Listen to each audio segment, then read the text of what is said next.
Hello. As of June 10th, Brazilian protesters in the city of Rio de Janeiro and São Paulo have carried out rallies in protest of the rise in bus fare, which went up by 20 cents. Such protests have continued until today, at the time of the recording of this video on June 14th. You may not have heard of this, that with Turkey and Syria's uprising, it is difficult to keep track with everything that goes on in the world. And eventually, international news outlets might report on what is happening down here. They might do so the same way the national media is doing it now. They might portray the protesters as criminals and vandals and delinquents. It is of extreme importance that the truth reaches you before they do.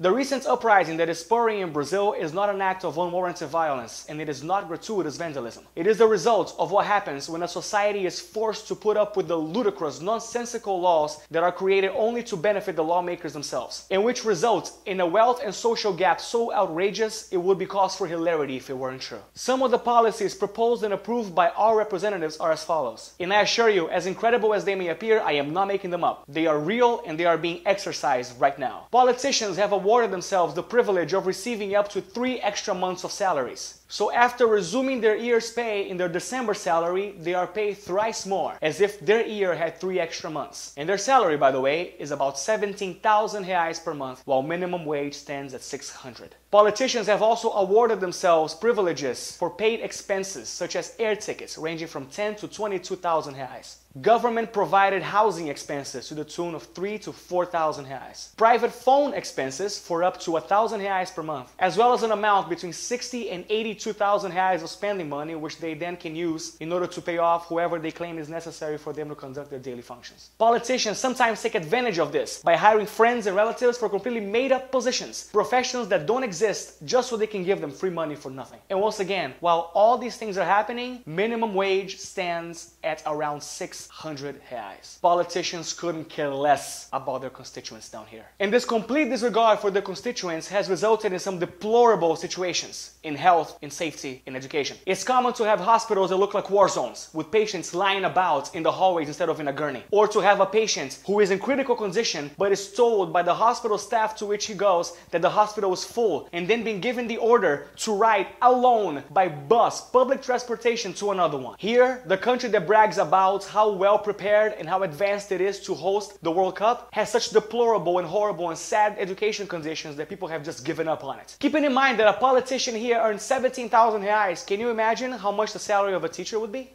800.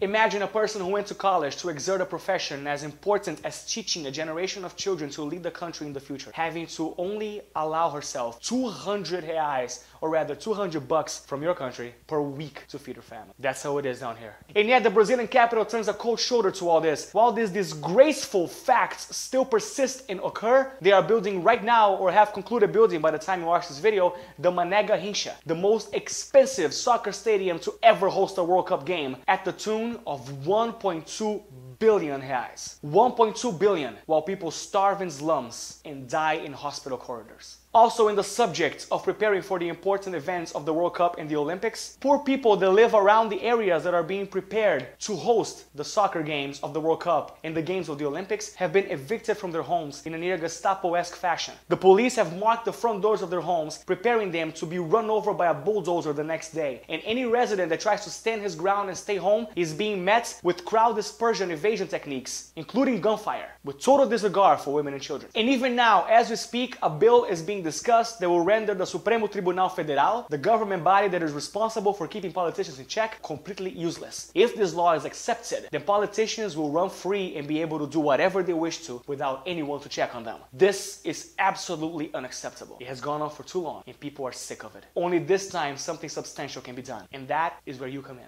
In 2014, Brazil will host the World Cup. 2016, the Olympics. The two most prestigious and renowned athletic events in the world. Brazil cannot afford to have its reputation smeared now. If there is a worldwide outlash against the things that are happening here, the people in control will be forced to do something about it. Under the threat of a besmirched reputation and international pressure, Brazil will be forced to change. We're not asking you to do too much. Just please post something about the facts we have just told you in your Facebook wall or Twitter feed. Also, if you want to research in the internet to see if what I'm saying is true, go ahead and do so. As well as the recent riots that are happening in Brazil, in the cities of Rio de Janeiro and São Paulo, you can research them as well and talk about them. Write about them in your Facebook wall and your Twitter feed, along with the hashtag #ChangeBrazil. Then tell your friends about this video and share it. Continue sharing it on Facebook, on the Facebook wall and the Twitter feed. In fact, I would like to beckon every vlogger that exists in Brazil that may see this video, and by extension every vlogger in the world that sees this video, to talk about these issues. You don't have to talk about this video in particular or talk about me or the channel if you research whichever it is, but please make some noise about what is going on down here. If you wish to help spread the hashtag below, feel free, it would be awesome, but if not, whatever. Just please make some noise. Something great might be happening here now. Please make it so that we don't let this moment pass us by. The people are always more powerful than the government chosen to preside over them. Always. Thank you, and please help us.